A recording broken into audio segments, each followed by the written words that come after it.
My solo art exhibition was supposed to be the proudest night of my life. The gallery lights were dimmed just right. The walls were dressed in my work. Every stroke of paint, every charcoal sketch, every piece of me.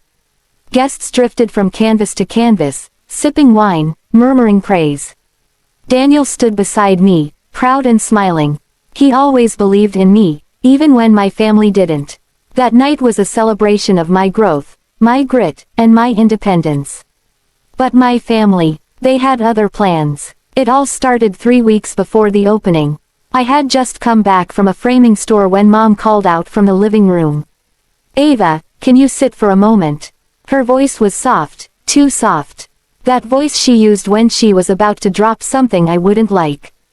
I sat across from her, placing the receipt book on the coffee table. She crossed her legs and twirled her bracelet. "Your brother's business launches next month." I stayed quiet. "And, you know your grandfather left that money for your wedding, right?" I sighed. "Yes, but I haven't used it. I'm still saving it, for when Daniel and I are ready." She smiled like a politician. "Well, Justin needs help. He's pitching to investors at that tech convention in Dubai. It would mean everything to him if you could lend the money for travel and setup." I blinked. "You want me to give him my wedding fund?" "Not give," my father said, walking in with his usual cold expression. "Just lend it. You and Daniel don't even talk about weddings. And you're not flashy. You can just do something small someday." I felt heat rise in my chest. "You're asking me to pause my life, for him?" My mom frowned. "It's not about you, Ava. Your brother's going global. He has real potential. And I'm just, what? An art hobbyist." Dad didn't even look at me. "You'll understand when you're older." I didn't say another word. I stood up and walked out. For the next 2 weeks, the house turned cold. Mom cried on the phone to relatives, saying I was selfish. Dad made snide remarks about wasted talent. Justin even texted me, "You really don't want to see me win." Daniel kept reminding me, "You've already earned the right to stand on your own, Ava.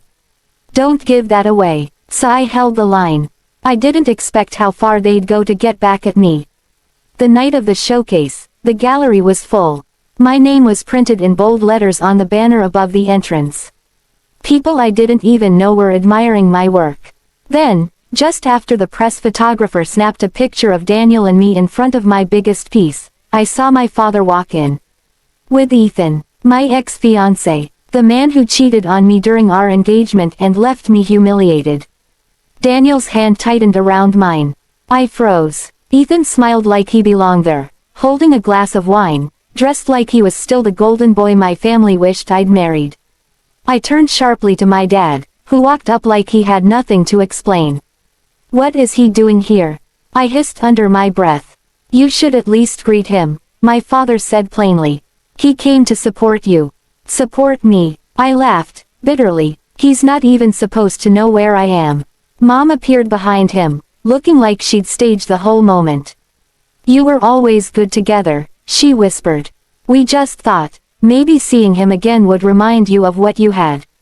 "Are you trying to ruin this night?" I asked, barely able to keep my voice level.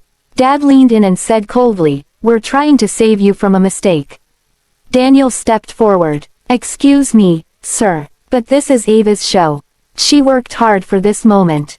Dad didn't flinch. "No one asked you." Daniel didn't back down. "And no one invited Ethan either." The jazz music faded mid-song. The sound system let out a soft crackle, then silence. All eyes turned. My father's voice cut through the gallery like broken glass. "You selfish brat. You owe your brother everything. And this show, this isn't even your success.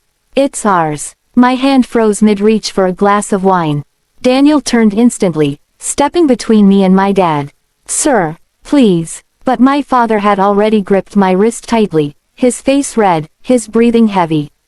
"Give him the damn money, or I swear." The room stood still. I could hear my own pulse.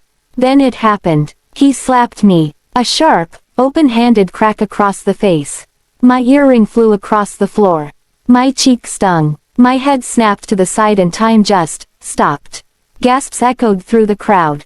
My mother put a hand over her mouth, not in shock, but like she was embarrassed to be associated with the scene.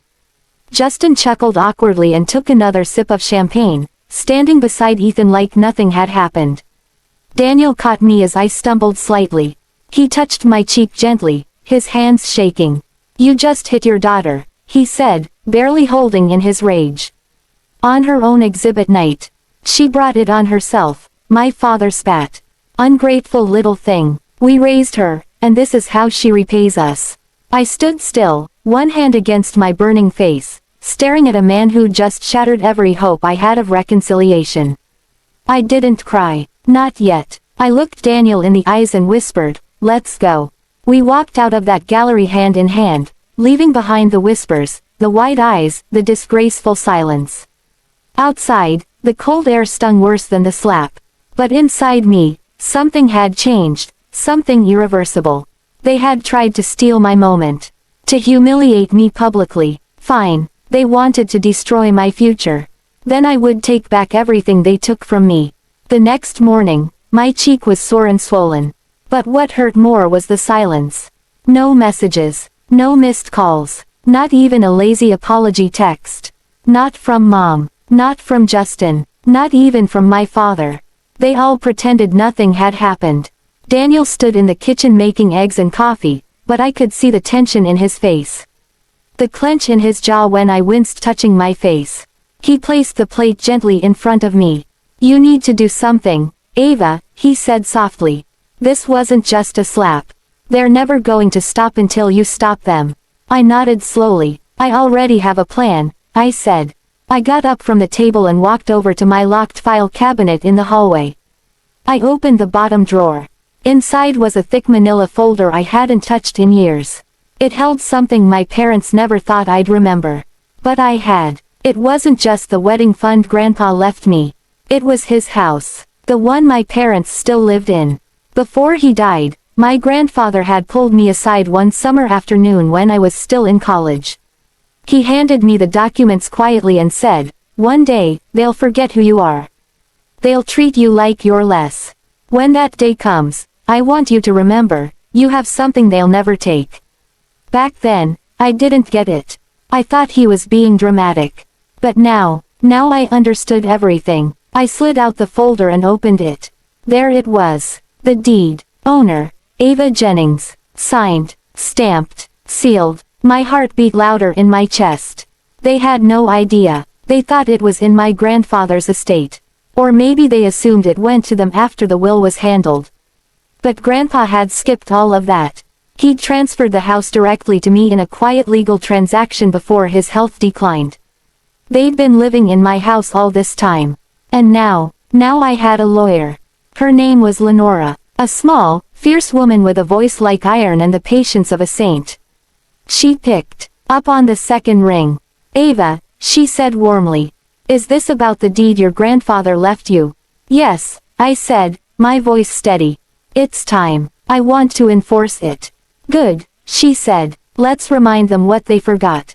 The gallery lights may have dimmed weeks ago, but the spotlight was still on me. Not on a stage, not in a gallery, but in my own quiet, calculated power." Lenora had reviewed everything twice. Then once more. "You have full legal authority to sell the property," she said confidently. "The house is entirely yours. If you want to proceed, just say the word." I didn't say yes. Not yet. Because they needed to feel it. Not like a slap, quick, loud, over. But like a slow quake beneath everything they'd built. The first step was silent. Elegant. I mailed them a formal notice in a cream-colored envelope, embossed in gold foil. No threats. No drama. Just an official document stating, "Ownership review in progress." No one called for 2 days. But then, Mom's number lit up on my phone. "Ava," she snapped. "What is this envelope? What review?" I stayed calm. "It's about the house." She gave a dry laugh, full of disbelief. "We've lived here for 20 years. You can't just." "I can, actually," I said. "Grandpa left it to me. Not you. Not Dad." Silence. Like I'd punched her breath out of her. "You don't mean to evict us," she finally whispered, her voice suddenly weak. I smiled sharp, tired. I mean to give you the same amount of care you gave me. When Dad slapped me in front of 50 people. And you just stood there like I deserved it. Then came the guilt trip. The tears. The trembling voice. But where will we go, Ava? Your father's not well. We built a life here. And I was building mine, I said coldly.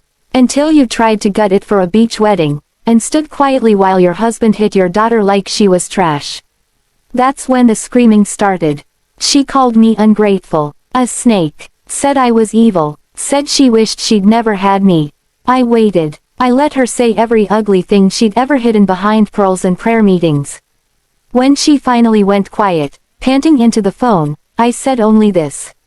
You have 30 days. Then I hung up. I wasn't done. Justin's wedding was next week. They didn't uninvite me, they didn't dare, but no one expected me to show. So I did. In a tailored white pantsuit. Heels sharp enough to slice. Cheek fully healed. Eyes colder than the wine they were passing around. I walked into that reception like I owned the whole damn venue. Justin sauntered over, drink in hand, fake grin flashing. Wow, look who finally decided to show her face. I leaned in, almost smiling.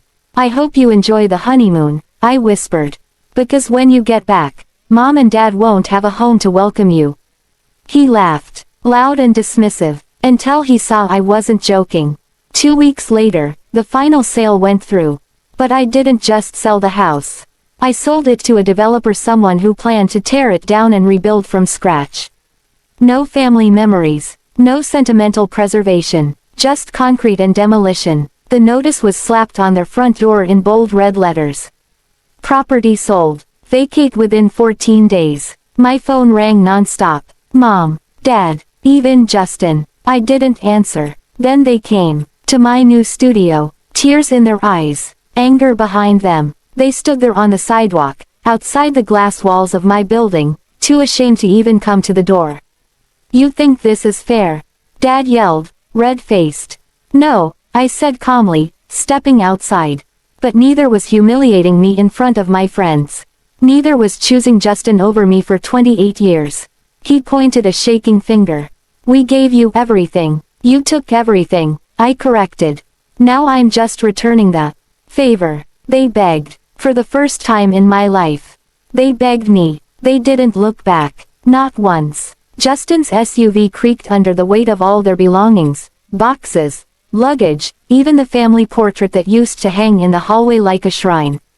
Now, it was just another thing stuffed into the trunk of a life they no longer owned. They drove away in silence. Their entire history, folded, taped, packed tight, and gone. It wasn't revenge. It was justice. But that didn't mean I was healed. 3 months after the sale, things were quiet. Almost too quiet. Daniel and I settled into a calm rhythm. Morning coffee, peaceful nights, laughter in between. My studio was thriving. My art had finally started selling with real momentum. I'd joined a nonprofit that worked on housing equity through community programs, and for the first time, I was using both my creativity and my voice. But behind that success, I was still patching up the cracks inside me. Everyone assumed I was fine. That the house, the lawsuit, the silence had made me stronger. But trauma doesn't vanish just because you won. It lingers in the pauses. It breathes in the dark. And then, the letter came. It was handwritten. No text. No email. No call. Just an envelope addressed in my mother's sharp, familiar script. Mailed. Stamped. Like shame was too heavy to carry through a screen. I let it sit on the counter for 2 full days. I stared at it every time I walked past, feeling my stomach twist. Finally, I opened it. And the words felt like walking on glass. We raised you. We loved you. You're destroying your family out of spite. You sold our home, your home, and now your father's health is declining. You've made your point. Are you proud of yourself? No apology. No remorse. Just guilt. Just blame. I stood there holding the paper like it might cut me. Then, slowly, I walked outside to the fire pit. Daniel followed, quiet as ever. He handed me the lighter without a word. I struck the flame and let the letter burn. It curled, hissed, and turned to ash. Daniel didn't speak. He didn't need to. His hand on my back told me everything. 2 weeks later, my phone rang from a number I hadn't seen in years. Gregory Harper, CEO of the same consulting firm I'd interned at back in college. "Ava," he said warmly, like no time had passed. "I've been following your nonprofit work. That housing equity project you launched. Incredible. I'm opening a new branch in Seattle, and I want you to lead it." I froze. "Wait, you're offering me an executive role?" "Yes," he said without hesitation. "Full control, full salary, full freedom." I almost dropped the phone. That night, Daniel and I packed boxes with nervous excitement. Not because we were running away, but because we were stepping into something that was ours. As I taped the last box shut, I glanced around our apartment one last time. Not because I'd miss it, but because it was the first space I had ever built on my own, free from expectations, control, or guilt. A few months into my new role, I was invited back to Los Angeles to speak at a company gala. I didn't know my speech would go viral. I didn't tell the crowd every ugly detail. But I shared the truth that mattered most. That family isn't always safe. That unconditional love doesn't mean accepting disrespect. That sometimes, the people who raise you, also try to erase you. When I finished, there was silence. For a breath. Then applause, loud, rising, real. As I stepped off the stage, a young woman in a navy dress stopped me near the elevators. Her eyes were glassy. "Your story saved me," she whispered. "My dad made me give up my savings for my brother's law school, and I thought I was the problem. But now I know, I didn't need anyone's applause." But that hug from the young woman in the elevator, it reminded me that my pain had purpose. 2 weeks later, I had to travel back to my hometown for a real estate inspection. I told myself I'd just drive in, check the building, and leave. But fate, it always has its own agenda. As I stepped out of a sleek black SUV in front of an old strip mall, I heard a voice behind me. "Ava." I turned and there he was. Justin. Thinner, tired, hair unkempt, shirt wrinkled. He looked like a version of himself he didn't recognize anymore. He blinked at me like I was a ghost. "So, the rumors were true," he muttered. I tilted my head. "Which ones?" "That you sold the house, just to prove a point." I smiled, but not kindly. "No, I sold it because you all beat me to it first for years." He looked away, scratching his jaw. "Mom's been crashing on my couch," he said flatly. "That must be fun," I replied. "Maybe next time she'll bring a belt." He flinched. "You've really changed," he said quietly. I stepped closer and looked him in the eye. "No," I said. "You just underestimated how quiet I can be, when I'm planning my comeback." He didn't respond. He couldn't. And I didn't need him to. Back in Seattle, the days grew brighter. I used part of my salary and savings to launch something new, something that mattered. The Second Room, a nonprofit for women, daughters who were betrayed by the very people meant to protect them. The name came from the way we were always told, "That room's not for you." Or worse, "You don't belong here." So we built our own rooms. And we invited others in. At the grand opening, I stood at the podium one last time. Around me were survivors, women who looked like me. Some younger, some older, but all carrying a story that had once tried to silence them. I cleared my throat and spoke. I was beaten, emotionally, and yes, even physically, at my own engagement. But that wasn't the day I broke. It was the day I began to rebuild. Because we are not what they did to us. We are what we build from it. Applause. Tears. A quiet kind of victory. My parents. I never saw them again. But sometimes I imagine them. Driving down the old street. Slowing near the empty plot where their house once stood. Only to find a modern shelter now in its place. Bright windows. Open doors. Children laughing inside. And a plaque by the gate that reads, "Built in honor of women who were told they were not enough." Funded by Ava Jennings. That's the legacy I choose to leave behind. Not revenge. Rebirth. If this story moved you in any way, please like this video, subscribe to our channel, and drop a comment below telling us where you're watching from. And remember, your voice matters. Your healing is valid. And your future is still yours to shape.